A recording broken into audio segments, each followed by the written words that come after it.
Hi friends, good morning, welcome to IXMB।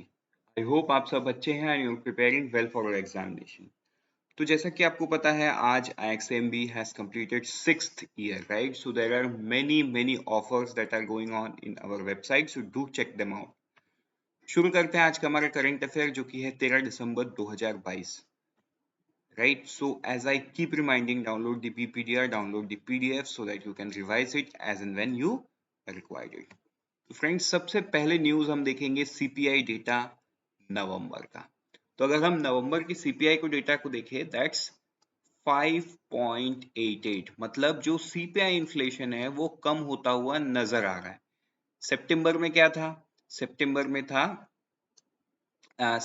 Somewhere around 7%। उसके बाद ये आई थिंक सितंबर में 7.41 था। उसके बाद ये 6.77 हुआ अक्टूबर में, एंड नवंबर में इट्स 5.88।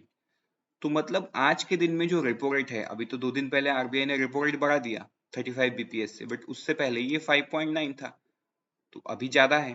तो ये 5.9 जब उन्होंने किया था, उसी का ये रिजल्ट है, बिकॉज अभी रेपो रेट जो इसमें 35 बीपीएस पॉइंट का जो एडिशन हुआ है, उसका इफेक्ट तो ये नहीं है।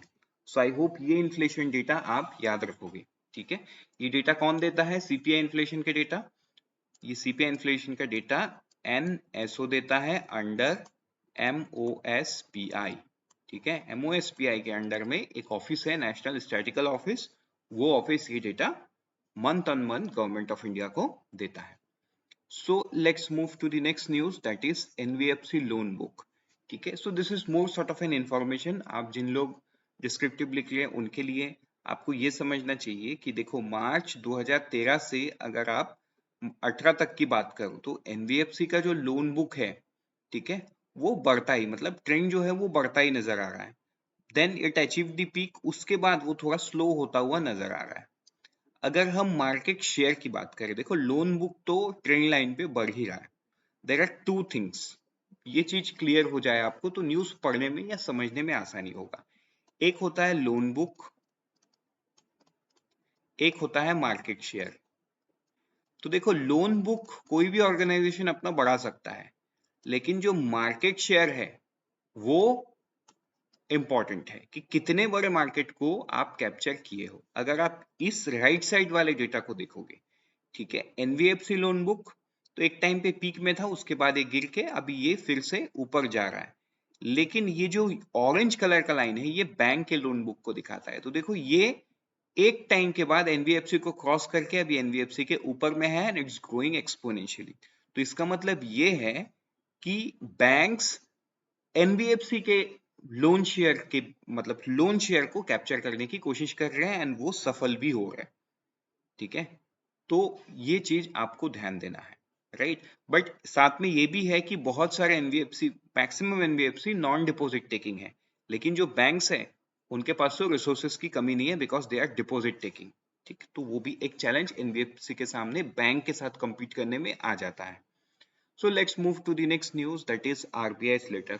तो आपको याद होगा, आरबीआई ने 3 नवंबर को एक emergency monetary policy committee meeting बुलाई थी, लेकिन वो मीटिंग रेपो रेट डिसाइड करने पे नहीं था। वो मीटिंग था कि गवर्नमेंट को क्या जवाब देना है। मतलब क्योंकि 3 कॉन्सिक्यूटिव क्वार्टर से ज्यादा आरबीआई अपने जो टॉलरेंस बैंड है इन्फ्लेशन का, 2 to 6%, ठीक है, तो इन्फ्लेशन 6% से ज्यादा रहा है, तो ऑब्वियस सी बात है उनको तो जवाब देना पड़ेगा। तो उन्होंने 3 नवंबर 2022 को एक मीटिंग किया मॉनेटरी पॉलिसी कमेटी का।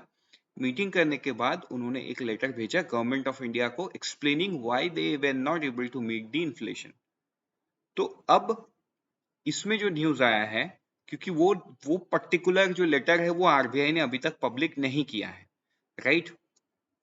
एंड गवर्नमेंट भी कल पार्लियामेंट में अपना इरादा क्लियर कर दी, government not to make RBI report on MPC first ever inflation failure public.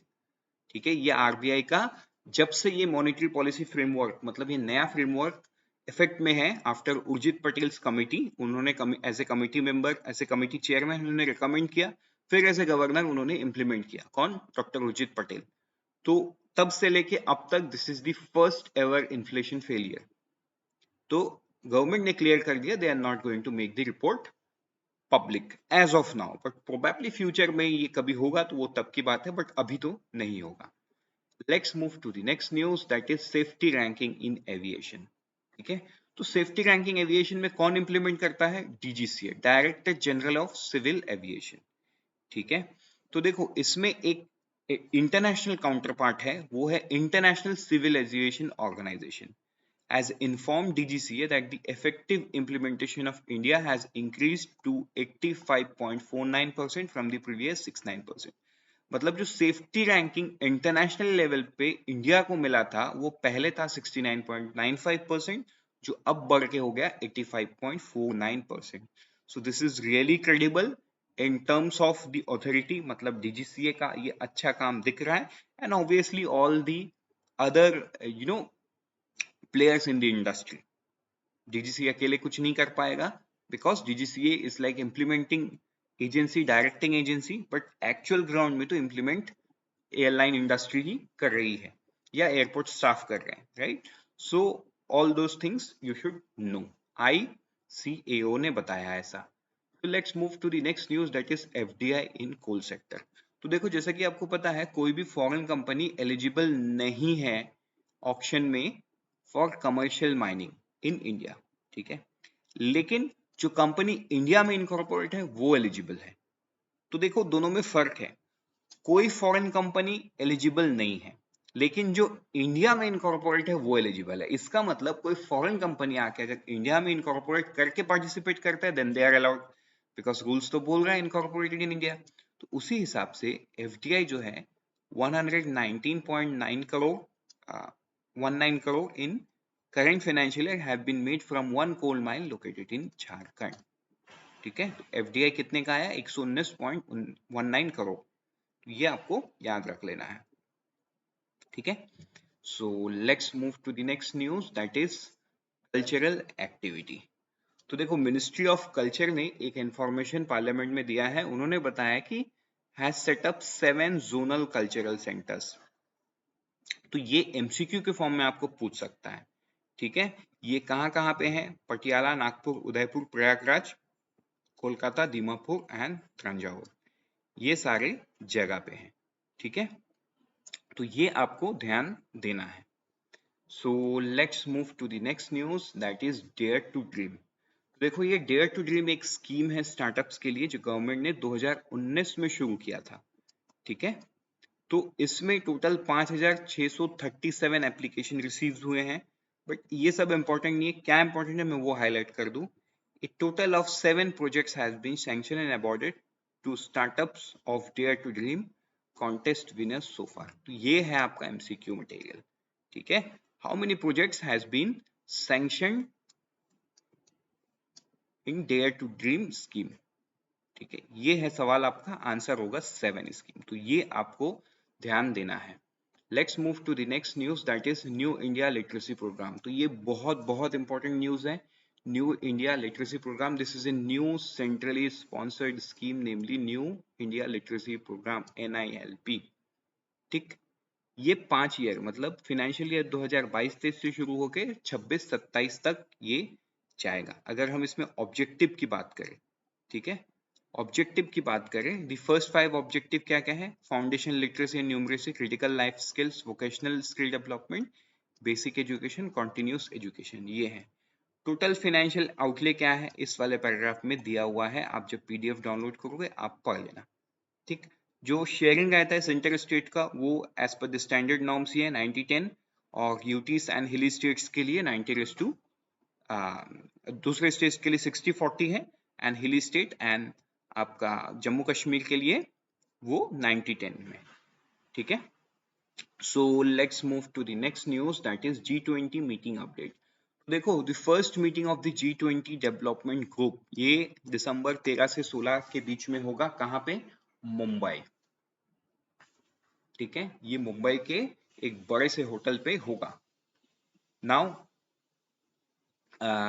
तो ये आपको याद रख लेना है।